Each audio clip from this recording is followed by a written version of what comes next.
दोस्तों, मेरा नाम प्रशांत है और ये घटना मेरे और मेरे साथियों के साथ आज से 7 साल पहले जनवरी 2013 में घटी थी। हिमाचल प्रदेश के कुफरी में स्कीइंग का मजा लेने और पूरा दिन मौज मस्ती करने के बाद मैं, रजत, कामना और पायल शाम को शिमला की ओर अपनी गाड़ी BMW में जा रहे थे। सर्दियों के दिन थे, जनवरी का महीना था और शाम के 6 बजे ही गहरी रात हो चुकी थी।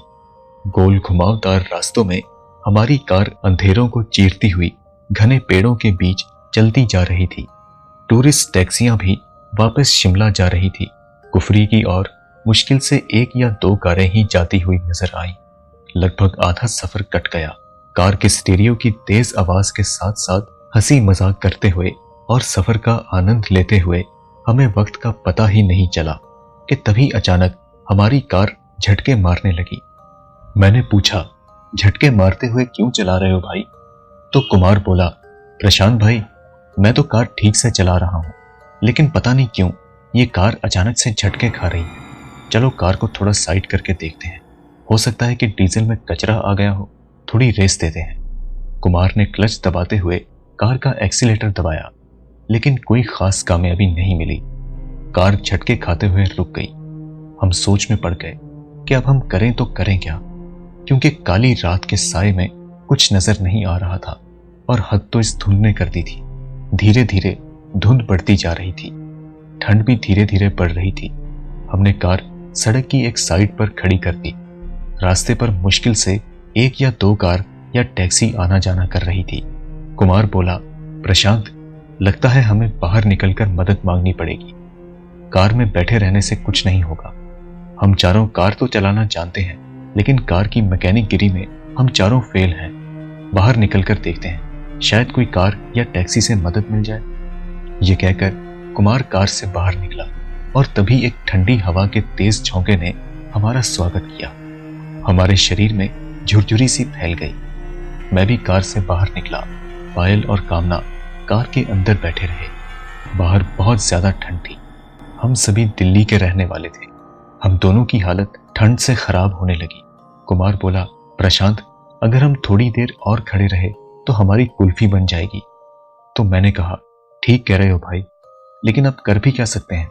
लिफ्ट मांगकर ही शिमला चलते हैं। कार को यहीं छोड़ते हैं। सुबह शिमला से मैकेनिक ले आएंगे। रात का समय था। गाड़ियों की आवाजाही भी बहुत कम थी। काफी देर बाद एक कार आई, लेकिन उस कार में वैसे भी 5 सवारियां थी, इसलिए हमें कोई मदद नहीं मिल सकी। ऐसे ही 2-3 और कारें आई, लेकिन वे सभी भरी हुई थी। कोई लिफ्ट नहीं दे सका।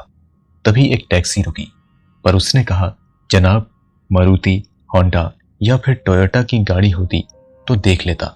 ये तो BMW है, ये मेरे बस की बात नहीं है। लेकिन आप एक काम कर सकते हैं, टैक्सी में एक सीट खाली है।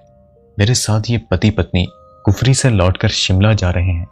आप चाहें तो इनके साथ जा सकते हैं और वहां से मैकेनिक लेकर अपनी गाड़ी ठीक करवा सकते हैं। इसके बाद टैक्सी में बैठे पति पत्नी ने हमें अपने साथ जाने की इजाजत दे दी। कुमार टैक्सी में बैठकर शिमला की ओर रवाना हो गया, लेकिन मैं वहीं रहा और पायल और कामना के साथ बातों में लग गया। धुंध बढ़ती जा रही थी। कुछ देर बाद मैं ताजी हवा खाने कार से उतरा। कामना और पायल कार में बैठे बोर हो गई थी। मौसम का लुत्फ उठाने के लिए दोनों कार से बाहर उतरी। कपकपा देने वाली ठंड थी, इसलिए मैंने उन दोनों से कहा, कार में बैठो यार, बहुत ठंड है, कुल्फी जम जाएगी। वे बोले, बस 2 मिनट, मौसम का मजा लेने दो, फिर कार में बैठते हैं। मैंने कहा, अरे भूतिया माहौल है, चलो कार में बैठते हैं। मेरी ये बात सुनकर पायल और कामना दोनों खिलखिलाकर हंसे और पायल बोली, भूतिया माहौल नहीं, मुझे तो फिल्मी माहौल लग रहा है। किसी भी फिल्म की शूटिंग के लिए परफेक्ट जगह है। काली अंधेरी रात और धुंध के साथ सुनसान पहाड़ी सड़क, हीरो हीरोइन का रोमांटिक मूड, और मुझे कोई गाना याद आ रहा है। इस पर कामना बोली, तुम दोनों गाओ, मेरा रोमांटिक पार्टनर तो मैकेनिक को लेने गया है। ये सुनकर हम तीनों हंस पड़े।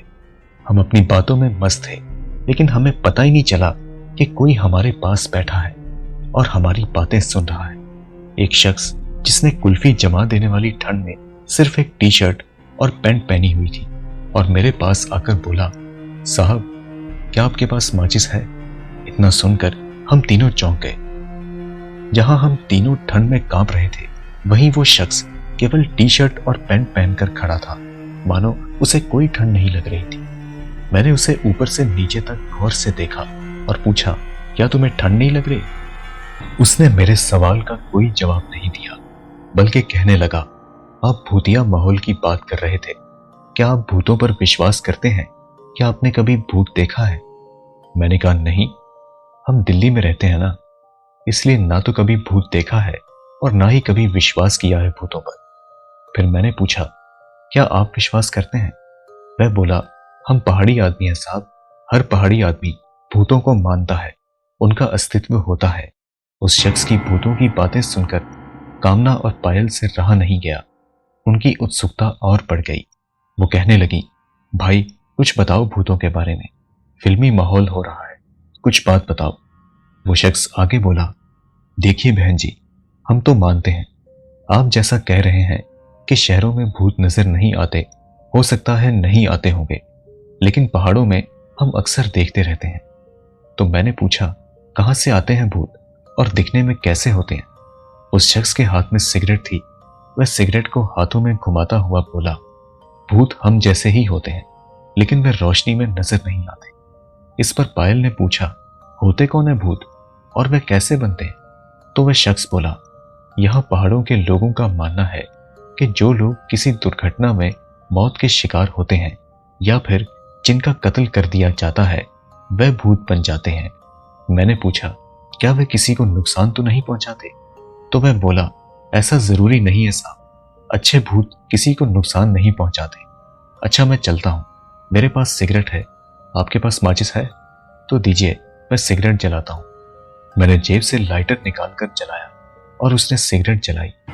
लेकिन ये क्या, लाइटर की रोशनी में हमें सिर्फ सिगरेट ही नजर आई और वह शख्स गायब था, और लाइटर बंद होते ही वह शख्स फिर से नजर आने लगा। यह नजारा देखकर हम तीनों की चीख निकल गई और डर के मारे हम बेहोश हो गए।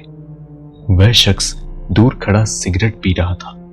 तभी वहां से एक आर्मी का ट्रक गुजरा। उसने ट्रक को रुकने का इशारा किया और ट्रक ड्राइवर उसे देखकर समझ गया कि वह कौन है। उस ट्रक में से आर्मी के जवान उतरे और उन्होंने हम तीनों को ट्रक में डालकर एक अस्पताल में भर्ती कराया। अगली सुबह कुमार कार मैकेनिक के साथ एक टैक्सी में आया। हमारे वहां ना होने पर वह परेशान हो गया कि हम तीनों कहां गए। वह शख्स जो कुछ ही दूरी पर सिगरेट पी रहा था, उसने कुमार को बताया कि ठंड में हम तीनों की तबीयत खराब हो गई थी और आर्मी के जवान उन्हें अस्पताल ले गए हैं। ये कहकर वह शख्स वहां से चला गया। मैकेनिक ने कार ठीक की और कुछ देर बाद कुमार सीधा अस्पताल पहुंचा, जहां हमें दाखिल किया गया था। उसने डॉक्टर से बात की। डॉक्टर ने कहा कि हम तीनों को भारी सदमा लगा है, आपको घबराने की कोई जरूरत नहीं, लेकिन सदमे से उभरने में उन्हें थोड़ा वक्त लगेगा। कुमार को कुछ समझ में नहीं आया कि ये सब आखिर हो क्या रहा है, क्योंकि हम लोग उसे कुछ बताने की हालत में नहीं थे। अगले दिन आर्मी ऑफिसर हम तीनों को अस्पताल में देखने आए। उन्होंने कुमार से कहा, आई एम कर्नल अरोड़ा, मेरी यूनिट ने आपके तीनों साथियों को अस्पताल में एडमिट कराया था। कुमार ने पूछा, सर मुझे कुछ समझ में नहीं आ रहा कि अचानक से इन्हें हो क्या गया। तब कर्नल अरोड़ा ने कुमार को उस रात की घटना के बारे में सब कुछ बताया कि वह शख्स जो उनसे माचिस मांग रहा था, वह असल में इंसान नहीं बल्कि किसी की आत्मा थी, जिसे देखकर आपके तीनों साथी सदमे में चले गए और बेहोश हो गए। लेकिन वह एक अच्छी आत्मा थी। अच्छे भूत कभी किसी का नुकसान नहीं करते और उसने आपके इन तीनों साथियों की मदद की, हमारे ट्रक को रोका और आपके वापस आने तक वहीं रुका रहा। शाम तक हम तीनों को होश आ गया। 2 दिन बाद अस्पताल से छुट्टी मिली और हम सब वापस दिल्ली आ गए। लेकिन सदमे से उभरने में हमें लगभग 3 महीने का वक्त लग गया। आज 7 साल बीत चुके हैं इस घटना को। तब से लेकर आज तक हम चारों कभी भी रात को घूमने नहीं निकलते, बस घर से ऑफिस और ऑफिस से घर, यही रूटीन है हमारा। इस घटना को याद करके आज भी हमारी सांसें थम जाती हैं। ये तो शुक्र है कि वो एक अच्छी आत्मा थी जिसने हमें कोई नुकसान नहीं पहुंचाया और हमारी मदद भी की। लेकिन उसकी जगह अगर कोई बुरी आत्मा होती तो शायद आज हम जिंदा ना होते। दोस्तों, अगर आपको ये कहानी अच्छी लगी तो इसे लाइक करें और अपने दोस्तों के साथ ज्यादा से ज्यादा शेयर करें।